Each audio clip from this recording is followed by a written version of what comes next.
ओम शांति। 13 दिसंबर 2024। बाबा के महावाक्य।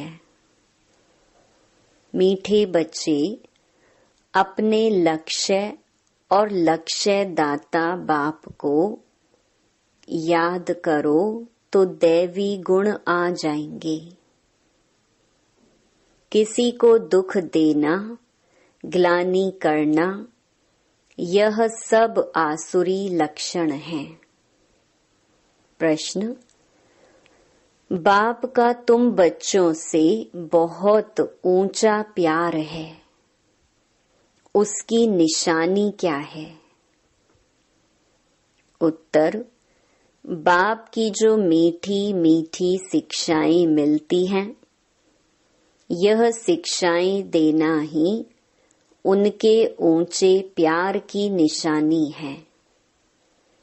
बाप की पहली शिक्षा है, मीठे बच्चे, श्रीमत के बिगर कोई उल्टा सुल्टा काम नहीं करना।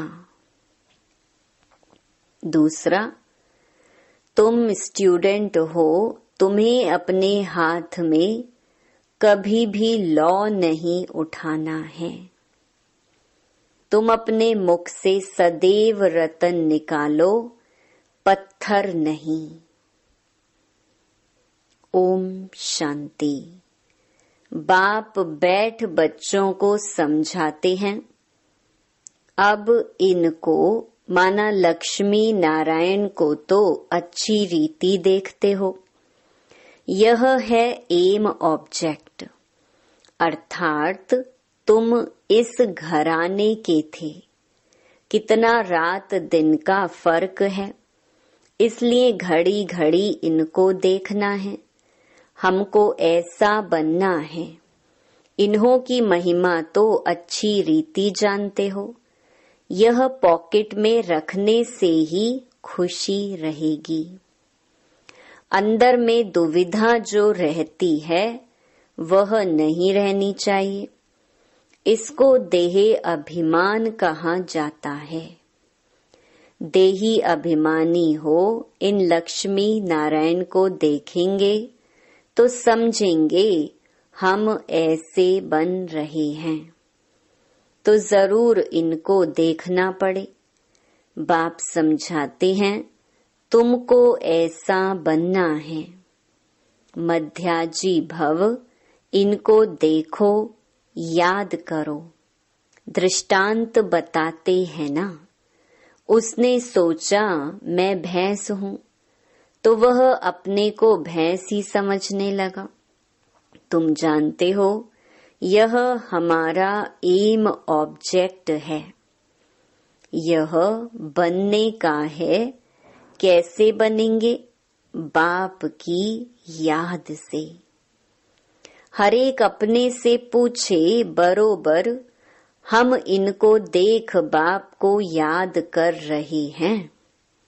यह तो समझते हो कि बाबा हमको देवता बनाते हैं।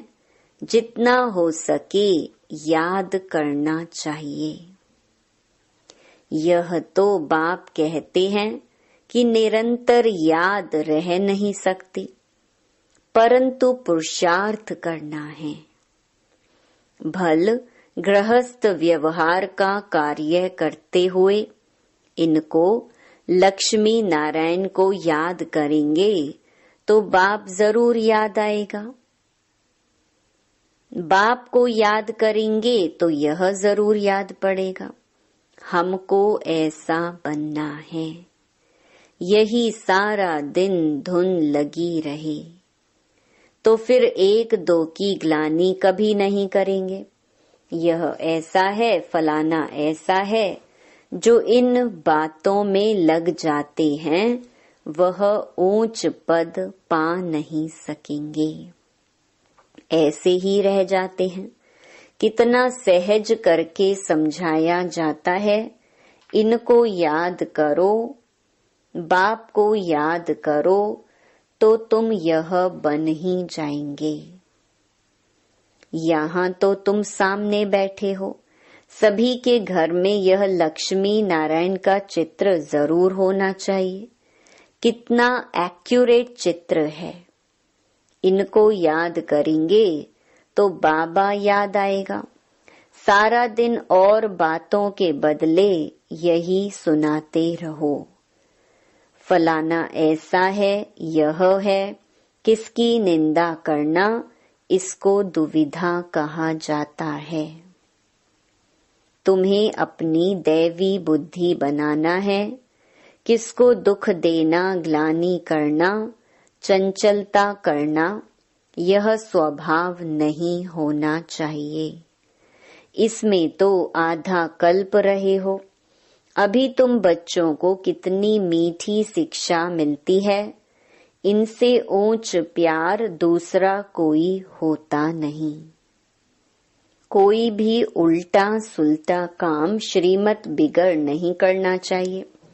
बाप ध्यान के लिए भी डायरेक्शन देते हैं, सिर्फ भोग लगाकर आओ। बाबा यह तो कहते नहीं कि वैकुंठ में जाओ, रास विलास आदि करो। दूसरी जगह गए तो समझो माया की प्रवेशता हुई। माया का नंबर 1 कर्तव्य है पतित बनाना। बेकायदे चलन से नुकसान बहुत होता है। हो सकता है फिर कड़ी सजाएं भी खानी पड़े, अगर अपने को संभालेंगे नहीं तो। बाप के साथ साथ धर्मराज भी है। उनके पास बेहद का हिसाब किताब रहता है। रावण की जेल में कितना वर्ष सजाएं खाई हैं। इस दुनिया में कितना अपार दुख है। अभी बाप कहते हैं, और सब बातें भूल एक बाप को याद करो और सभी दुविधा अंदर से निकाल दो। विकार में कौन ले जाते हैं? माया के भूत। तुम्हारा एम ऑब्जेक्ट है ही यह राजयोग है ना। बाप को याद करने से यह वर्षा मिलेगा, तो इस धंधे में लग जाना चाहिए। किचड़ा सारा अंदर से निकाल देना चाहिए। माया की पराकाष्ठा भी बहुत कड़ी है, परंतु उनको उड़ाते रहना है। जितना हो सके याद की यात्रा में रहना है।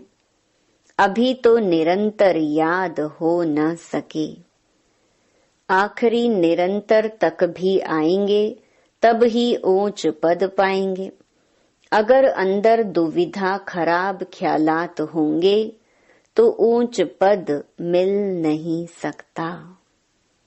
माया के वश होकर ही हार खाते हैं। बाप समझाते हैं, बच्चे गंदे काम से हार मत खाओ। निंदा आदि करते तो तुम्हारी बहुत बुरी गति हो गई है। अभी सद्गति होती है तो बुरे कर्म मत करो। बाबा देखते हैं, माया ने गले तक ग्रास मतलब हप कर लिया है। पता भी नहीं पड़ता है। खुद समझते हैं हम बहुत अच्छा चल रहे हैं, परंतु नहीं। बाप समझाते हैं, मनसा वाचा कर्मणा मुख से रतन ही निकलने चाहिए। गंदी बातें करना पत्थर है। अभी तुम पत्थर से पारस बनते हो तो मुख से कभी पत्थर नहीं निकलने चाहिए। बाबा को तो समझाना पड़ता है। बाप का हक है बच्चों को समझाना। ऐसे तो नहीं भाई भाई को सावधानी देंगे। टीचर का काम है शिक्षा देना, वह कुछ भी कह सकते हैं। स्टूडेंट को हाथ में लॉ नहीं उठाना है। तुम स्टूडेंट हो ना। बाप समझा सकते हैं, बाकी बच्चों को तो बाप का डायरेक्शन है। एक बाप को याद करो। तुम्हारी तकदीर अभी खुली है। श्रीमत पर ना चलने से तुम्हारी तकदीर बिगड़ पड़ेगी, फिर बहुत पछताना पड़ेगा। बाप की श्रीमत पर ना चलने से एक तो सजाएं खानी पड़े, दूसरा पद भी भ्रष्ट। जन्म जन्मांतर कल्प कल्पांतर की बाजी है। बाप आकर पढ़ाते हैं तो बुद्धि में रहना चाहिए, बाबा हमारा टीचर है, जिनसे यह नई नॉलेज मिलती है कि अपने को आत्मा समझो। आत्माएं और परमात्मा का मेला कहा जाता है ना। 5000 वर्ष बाद मिलेंगे, इसमें जितना वर्षा लेना चाहो ले सकते हो, नहीं तो बहुत बहुत पछताएंगे, रोएंगे। सब साक्षात्कार हो जाएगा।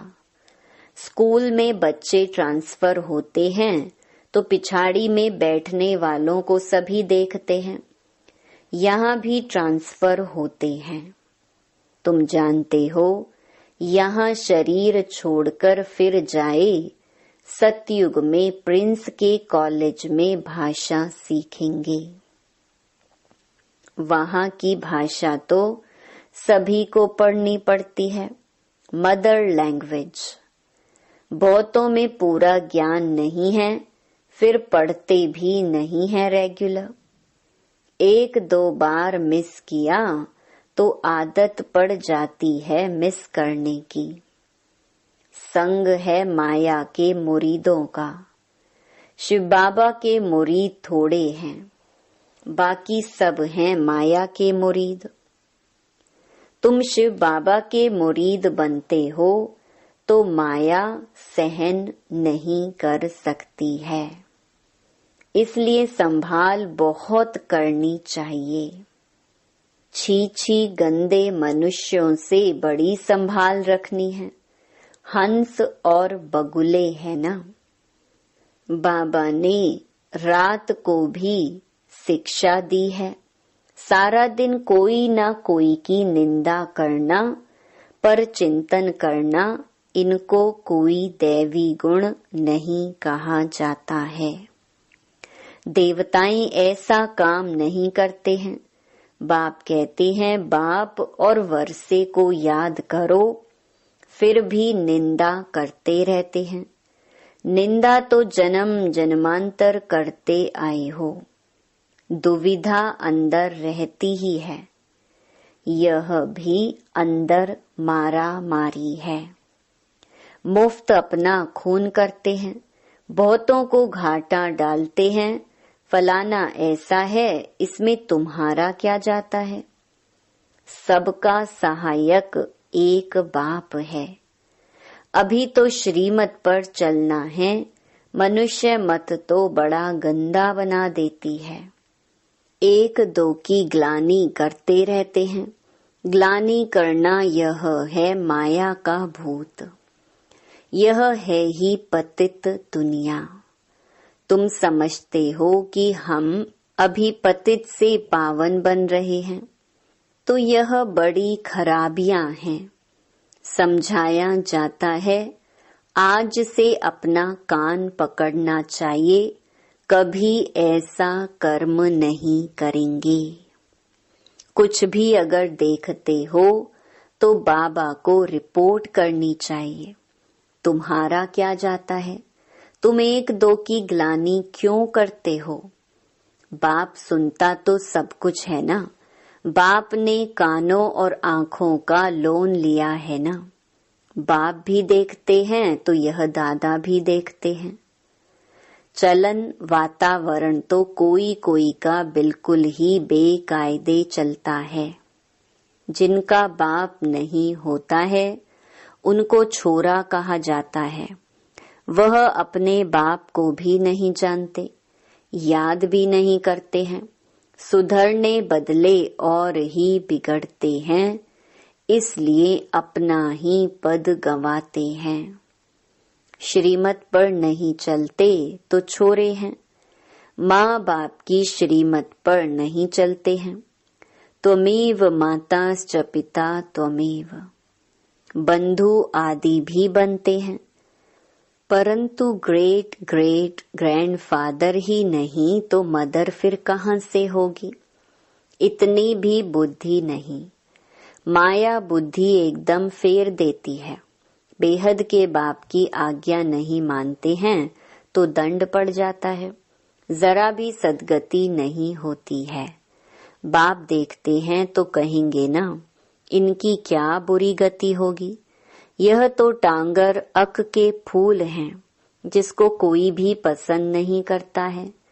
तो सुधरना चाहिए ना, नहीं तो पद भ्रष्ट हो जाएंगे। जन्म जन्मांतर के लिए घाटा पड़ जाएगा। परंतु देह अभिमानियों की बुद्धि में बैठता ही नहीं। आत्म अभिमानी ही बाप से लव कर सकते हैं। बलिहार जाना कोई मासी का घर नहीं है। बड़े बड़े आदमी बलिहार तो जाना सके, वह बलिहार जाने का अर्थ भी नहीं समझते हैं। हृदय विदीर्ण होता है। बहुत बंधन मुक्त भी हैं, बच्चा आदि कुछ भी नहीं है। कहते हैं बाबा आप ही हमारे सब कुछ हो। ऐसे मुख से कहते हैं, परंतु सच नहीं। बाप से भी झूठ बोल देते हैं। बलिहार गए तो अपना ममत्व निकाल देना चाहिए। अभी तो पिछाड़ी है तो श्रीमत पर चलना पड़े। मिल्कियत आदि से भी ममत्व निकल जाए। बहुत हैं ऐसे बंधन मुक्त। शिव बाबा को अपना बनाया है, एडॉप्ट करते हैं ना। यह हमारा बाप टीचर सतगुरु है। हम उनको अपना बनाते हैं, उनकी पूरी मिल्कियत लेने। जो बच्चे बन गए हैं वह घराने में जरूर आते हैं, परंतु फिर उसमें पद कितने हैं, कितने दास दासियां हैं। एक दो पर हुक्म चलाते हैं। दासियों में भी नंबरवार बनते हैं। रॉयल घराने में बाहर के दास दासियां तो नहीं आएंगे ना। जो बाप के बने हैं उनको बनना है। ऐसे ऐसे बच्चे हैं जिनमें पाई का भी अक्ल नहीं है। बाबा ऐसे तो कहते नहीं कि मम्मा को याद करो व मेरे रथ को याद करो। बाप कहते हैं माँ मेकम याद करो। देह के सब बंधन छोड़ अपने को आत्मा समझो। बाप समझाते हैं कि प्रीत रखनी है तो एक से रखो, तब बेड़ा पार होगा। बाप के डायरेक्शन पर चलो। मोहजीत राजा की कथा भी है ना। पहले नंबर में है बच्चे। बच्चा तो मिल्कियत का मालिक बनेगा। स्त्री तो हाफ पार्टनर है। बच्चा तो फुल मालिक बन जाता है तो बुद्धि उस तरफ जाती है। बाबा को फुल मालिक बनाएंगे तो यह सब कुछ तुमको दे देंगे। लेन देन की बात ही नहीं, यह तो समझ की बात है। भल तुम सुनते हो फिर दूसरे दिन सब भूल जाता है। बुद्धि में रहेगा तो दूसरों को भी समझा सकेंगे। बाप को याद करने से तुम स्वर्ग के मालिक बनेंगे। यह तो बहुत सहज है। मुख चलाते रहो, एम ऑब्जेक्ट बताते रहो। विशाल बुद्धि तो झट समझेंगे। अंत में यह चित्र आदि ही काम आएंगे। इसमें सारा ज्ञान भरा हुआ है। लक्ष्मी नारायण और राधे कृष्ण का आपस में क्या संबंध है, यह कोई नहीं जानते। लक्ष्मी नारायण तो जरूर पहले प्रिंस होंगे। बेगर टू प्रिंस है ना। बेगर टू किंग नहीं कहा जाता, प्रिंस के बाद ही किंग बनते हैं। यह तो बहुत ही सहज है, परंतु माया कोई को पकड़ लेती है। किसकी निंदा करना, ग्लानि करना, यह तो बहुतों की आदत है। और तो कोई काम है ही नहीं। बाप को कभी याद नहीं करेंगे, एक दो की ग्लानि का धंधा ही करते हैं। यह है माया का पाठ। बाप का पाठ तो बिल्कुल ही सीधा है। पिछाड़ी में यह सन्यासी आदि जागेंगे, कहेंगे कि ज्ञान है तो इन बीके में है।